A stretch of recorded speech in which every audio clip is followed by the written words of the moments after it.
What a race. Tarawera was everything I expected it to be and a lot more.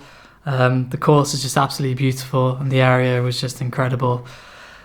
Driving over to the race to start in the morning, I was feeling pretty good. I knew that I was feeling good going into the race. I'd had some good training preparation leading into it. I felt well rested, felt relaxed, and we've been staying in the athlete house in the lead up to the race. And I think that was in one way a really good way for me to feel a little bit calmer going into the race, having spent some time with the other elites there, getting to know what their process is in terms of preparing for a race and feeling like mine wasn't too different as well. I always feel like going into a big race, I'm always rushing around a little bit, not quite as much time with my feet up, relaxing as much as I want to. And it was good to see that I wasn't the only person in the house that was in that kind of mindset.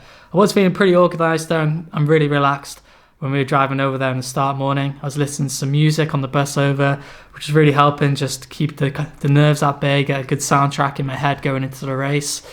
And then, turning up to the start line, had a nice little warm-up, good little jog around. I was feeling good, I was feeling fresh, the weather felt perfect, really nice and quite cool compared to my training in the lead up in Thailand. So I definitely knew that that was going to be a good start for the day, but I knew that it was definitely going to heat up later into the day. But conditions seemed perfect and couldn't hope for a better start to the race. So straight from the gun, Cody Reid went smashed off the front and just started real hard with the pace. And there was about 5 of us elites there, so I think Ryan Sands was just behind me at the time then. Rhys Edwards from Australia as well, and David Byrne as well from Australia. So all the Australians, myself and Cody Reid hitting it hard from the front. So it was a good start there. I didn't start with a head torch. Probably would have been a good idea. The sun was just coming up, but as soon as we started, after a little bit of running around the fields, we kind of entered straight into a bit of technical trail section, and it was a little bit too dark to try and manage with our head torch. So there was a few of us who didn't have a torch, so we all kind of managed.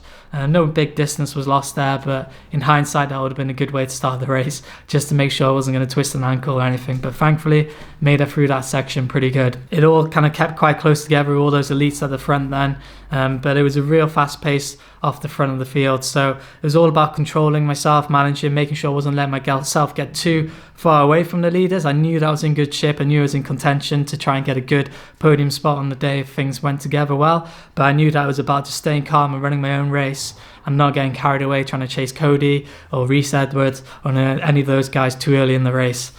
So we all kind of branched off then over time. Cody ended up getting a bit of a lead with Rhys, and then I believe it was those two neck and neck throughout the race, pretty close together. A bit of distance was pulled between myself then, but I was running with David Byrne at the time, and I knew that we were running at a good pace, and I was moving well along the trail. I felt really good and really relaxed, eating well, drinking well, and just felt nice and light and fresh, like I had a lot more to give later into the race.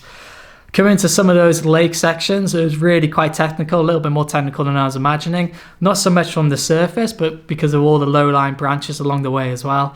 After the race, talking to a lot of runners, I think a lot of runners had the same issue. A lot of people smashing their heads, and that's exactly what I did. So it didn't really affect my race too badly, but definitely gave my head a good crack on one of those branches. David stopped at the time, made sure it was okay, but I told him to push on. So I was kind of a bit of dazed for a little while with that. But then not far after that, a few kilometres, I saw Charlie Ware came up alongside me and his face was just covered in blood. He'd done the same thing and managed to smash his nose. So as soon as I saw him, I knew that I had no excuse to carry on and push hard. So then I kind of stuck with Charlie then for a majority of the race. He had a bit of distance on me, but I managed to keep him in sight for a lot of it then, going into the final stages. So coming through, it's been to halfway in the race. It felt good still, felt like the energy was being managed well, felt like I had that extra gear to push into coming into those later stages. So I knew that this was a good position at this point in the race. I think I was in 4th place at the time. I knew that the leaders in front of me weren't too far away and they weren't pulling any more distance. I kept hearing times, Cody's this far ahead, Rhys is this far ahead, but each time it didn't seem like the gap was getting any bigger. So I knew that the contention was there to really keep keep pushing hard and to maintain where I was at and to move forward in the field. But the temperature really started to heat up then. It was a lot hotter than I imagined it was going to be. But like I said, I don't feel like that affected me too badly until I hit around the 70-kilometer mark. Started feeling like I was a bit dehydrated, starting to get a little bit overheated. So made sure then in the aid stations I was putting plenty of water on my head, trying to cool down that body temperature, making sure I was leaving the aid stations soaked. And then just trying to keep going with that rhythm, keep putting that momentum down there, and keep pushing on towards the final stages of the race. Coming into around 85, 90 kilometers into those closing sections of the race, I started trying to go to the toilet, and it really wasn't working out too well. It was being very dark, a lot darker than I have in the past, and had the sensation I just needed to keep going, but not a lot was coming out each time. So it's a bit too much detail for maybe some of you guys, but it's definitely for me a bit of a warning sign at that point in the race that I was pretty heavily dehydrated. I needed to get a lot of fluids in, but no matter how much I was drinking at that point, I was drinking constantly. I just felt like I just couldn't catch up with myself. But I knew that I was closing in on the finish line. Around 95 kilometers, I said, okay, 5K to go. Not long left in the race. Just got to keep pushing towards that finish line now. Keep moving well and make sure that, just stop stopping to go to the loo and just push for that line hard, and you'll be at the finish before you know it. So I kept moving well towards that section. Felt like I was putting in a lot of good pace. I didn't realise just how close I was getting towards those leaders at that point in the race then. Closing into the finish then, I heard Cody Reid's name over the announcement, and I was only like 30 seconds behind at that point. So it's a bit frustrating, but obviously a great feeling to go over that finish line in third place, but to know that I was closing in at Cody on the finish as well, making up a lot of time after those guys got out quite hard earlier on in the race. Overall, the experience was incredible.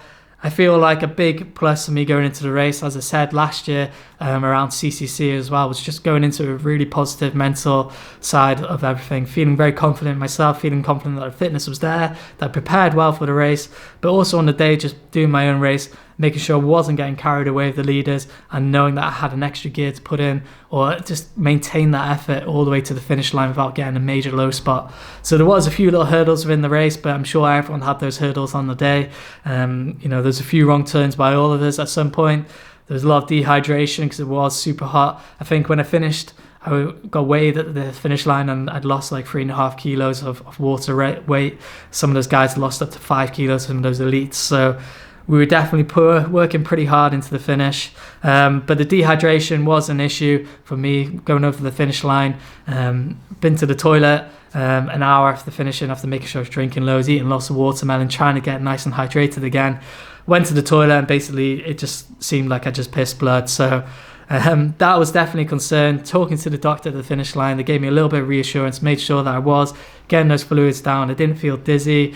Felt like, things were passing through me. I wasn't having any issues there in that sense. So it was just about catching up on myself, making sure that any of that, breakdown of tissues, anything that was in the coming out through the kidneys that was looking really quite worrying. That's all it was at the end of the day. Just had to make sure I was getting in plenty of hydration, flushing that all out. And within a few days, the recovery was all right where it needed to be. So again, phenomenal experience. I loved the Maori, the cultural side of everything at the race. That really meant a lot to me, to know that we were being kind of blessed and welcomed onto the land. It's an important part of everything going into these races, because these are sacred lands for a lot of people, and I can absolutely see why. The volcanic area was just incredible. Running through some of those sulfur fields, especially the last 2K of the race, it wasn't too pleasant at the end of the race when you're trying to breathe heavy and all you can breathe is sulfur. But it was just phenomenal. It was just a really incredible landscape, amazing atmosphere, and a tough race. Really fast, but a lot more technical than some sections than I was expecting, which really kind of broke up the momentum that you'd be carrying through as well. And it was just relentless. So enjoyed it. Good confidence boosted that I know now that I can run those flatter, faster ultras as competitively as I'd like. And definitely a good sign for some goals, some target races that I've got in years ahead, which are going to be faster in that kind of regard as well. So it's cool. It gave me the confidence now and the ideas for the future of other pursuits within ultra running that I'd like to pursue, whether that's road 100 kilometers, maybe 24-hour races in the future, or obviously flatter, faster or American style races where the trails are quite buffed out, you know, talking like Western States here or anything similar to that. So really excited, great start to the season, really happy to come away with a third place finish on the Australia World Tour again, and definitely fell in love with New Zealand, and for sure we'll be back again for this race at Tarawera and maybe explore the 100 miler in the future, but I'd like to definitely give the 100k another crack and try and get towards that top spot even more. So I really hope you've enjoyed this video, guys. Lots of more videos on the way, some great adventure video from our time in New Zealand after the race as well. And so make sure you do hit that subscribe button if you haven't already. Leave a comment down below if you enjoyed this video. It's always great to hear from you guys. Did any of you run Tarawera this year, or are you planning on doing it in the future? Let me know, and I really hope that you have a phenomenal time there and you really enjoy your races, whether it's the shorter distance races, the 100k or beyond. Any of those races are going to be a phenomenal experience there, and yeah, definitely recommend checking out that part of the world. It's just stunning and incredible. But thanks for watching, guys. Follow on Instagram, follow on Facebook, Harry Runs. Take care of yourselves and happy running.